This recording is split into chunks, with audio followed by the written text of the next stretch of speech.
A atitude é um dos conceitos mais importantes da psicologia social, e esse conceito diz respeito a uma predisposição para sentir, pensar e agir em relação a um objeto social. Então, essa predisposição para sentir, pensar e agir em relação a um objeto social, ela vai ser aprendida ao longo da vida do indivíduo, a partir das interações que esse indivíduo mantém com o mundo social dele. Segundo o psicólogo Helmut Krieger, a atitude seria uma disposição afetiva, favorável ou desfavorável em relação a um objeto social. E o Krieger, ele vai definir esse objeto social como sendo aquilo que desperta algum tipo de interesse social. Posteriormente, nas disciplinas de psicologia social, vocês vão ter um aprofundamento acerca do conceito de atitude, pois é um conceito central na psicologia social, particularmente na chamada psicologia social psicológica, de origem norte-americana, com uma forte influência do cognitivismo. Então, a atitude seria considerada, portanto, a base da atuação do indivíduo na interação com o mundo social dele. A atitude, ela apresenta 3 componentes. A própria definição de atitude que eu apresentei a vocês já antecipa os 3 componentes básicos da atitude. Se vocês se recordarem do que eu acabei de dizer, a atitude, por ser uma predisposição para sentir, pensar e agir em relação ao objeto social, apresenta, portanto, um componente que é afetivo ou emocional, que diz respeito justamente a esse primeiro, digamos, aspecto da definição que eu apresentei a vocês, que é o sentir. Posteriormente, nós temos um segundo componente, que é o pensar, ou seja, o componente cognitivo da atitude. E, finalmente, o componente comportamental, que é a ação propriamente dita, que vai ser regulada pelo que o indivíduo pensa e pelo que o indivíduo sente. Desses 3 componentes da atitude, o mais instável, sem dúvida nenhuma, é o componente comportamental. E isso ocorre porque o nosso comportamento, ele sofre a influência de múltiplos fatores para poder se expressar, principalmente fatores de ordem contextual. Então, nesse sentido, nem sempre uma pessoa se comporta de forma coerente com os seus sentimentos e com os seus pensamentos em relação a um dado objeto social. Um exemplo bem interessante sobre isso, um exemplo até pessoal, né? Eu conheço uma pessoa que, ao longo da vida, por uma série de razões, aprendeu que pessoas orientais, né, ou seja, pessoas de origem japonesa, chinesa, etc., seriam pessoas desagradáveis. Ou seja, observe aí que essa pessoa que eu conheço apresenta uma atitude que é desfavorável a pessoas que têm uma origem oriental, digamos assim. Então, de cara, vocês já percebem o componente afetivo. Esse meu conhecido se sentia particularmente incomodado com a presença de pessoas que apresentavam traços ou apresentavam características que denotavam a origem oriental delas. Esse é o componente emocional, é o componente afetivo, esse desagrado em relação a essas pessoas.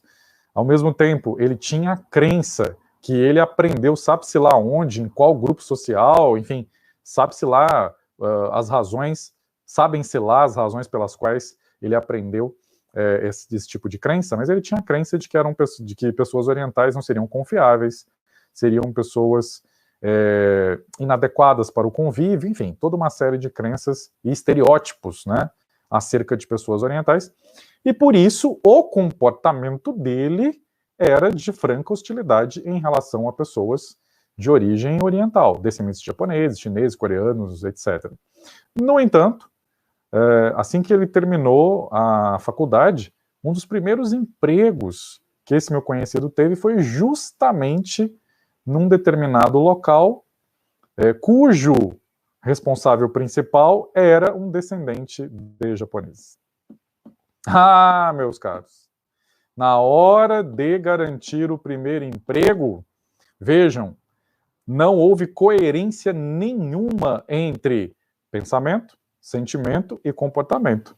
Ele posteriormente me disse, lá naquela época, né, 20 e tantos anos recuados aí no passado, que ele sorriu para o seu futuro chefe, fez comentários elogiosos aos objetos de decoração da sala do futuro chefe dele, que eram notoriamente objetos de decoração japonesa, e inclusive até aceitou um convite do novo chefe para participar de um jantar tipicamente japonês.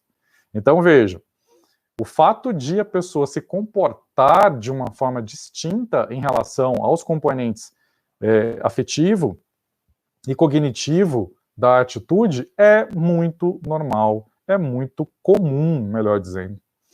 Vocês, como futuros psicólogos, vão observar isso na prática profissional de vocês e, sem dúvida nenhuma, cada um de vocês nesse momento já deve ter um exemplo da própria história de vida de vocês, um exemplo de situações nas quais vocês não se comportaram de acordo com aquilo que vocês pensam e de acordo com aquilo que vocês sentem. Aliás, recentemente, dadas as condições nas quais nós nos encontramos, não é? Sejam as condições de saúde, sejam as condições políticas, econômicas, etc., a grande maioria de nós não está se comportando de forma coerente em relação ao que pensa e em relação ao que sente. Muito pelo contrário.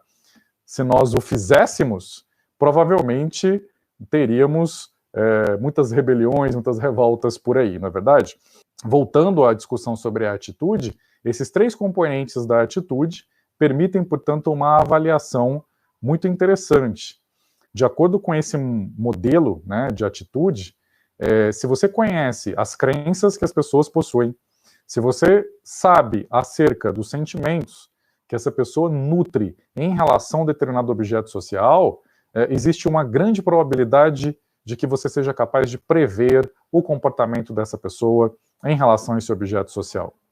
Um fato que é importante assinalar e que vai ajudar vocês a compreenderem o conceito de atitude é que a atitude ela é impessoal, digamos assim.